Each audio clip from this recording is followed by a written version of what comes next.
По Скопје Центар за аутизам доби и Штип. Во него секојдневно ќе престојуваат 9 дечиња од Штип и Карвинци, а планот е во иднина центарот да стане регионален. Овој дневен центар ќе представува одлична поддршка на родителите на децата со аутизам, ќе работи на градење на способностите и развивање на способностите кои што ги имаат децата со аутизам во Штип, ќе работи на стручна подготовка на овие деца, ќе работи соодветен дефектолог, логопед, социјален работник и психолог. Отворањето на центарот, освен за децата со аутизам, е големо олеснување и за родителите, кои денес побараа максимална грижа и подготвеност на кадарот кој ќе работи со нивните деца. За центарот да биде вистински центар за аутизам, мора да обучиме кадар. Значи АБА, Sunrise, значи мора. Сензорната соба исто за да се работи, неа мора да се обучи човек. Оти сензорна соба, како сензорна соба е ништо, доколку не се обуче професионалец.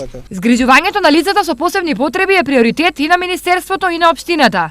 Но освен нив, наскоро во нова детска градинка ќе бидат згрижени и децата од предучилишна возраст од населбата Сењак. Тоа ќе биде голем проект затоа што кај нас моментално 200 деца чекаат и се на листа на чекање да влезат во нашите детски градинки.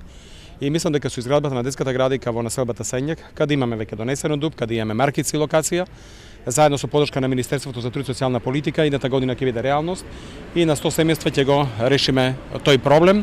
Ќе остане после да речеме да изградиме уште една детска градинка во друга населба каде има потреба и мислам дека и на таа категорија на родители на деца ќе им излеземе максимално пресретни. Денешната посета во Штип, министерот Спасов ја искористи за промоција на резултатите од проектот Македонија вработува. Во Штип за 5 месеци преку проектот Македонија вработува отворени се вкупно 356 нови работни места. Во Кочани отворени се околу 380 нови работни места. Во Пробиштип и во Виница по околу 60 нови работни места, во Свети Николе 100 нови вработувања преку проектот Македонија вработува. Исто така, министерот денес го посети и Центарот за социјални работи во Штип, кој во моментов е во интензивна фаза на реконструкција, а се очекува да заврши за 15 дена.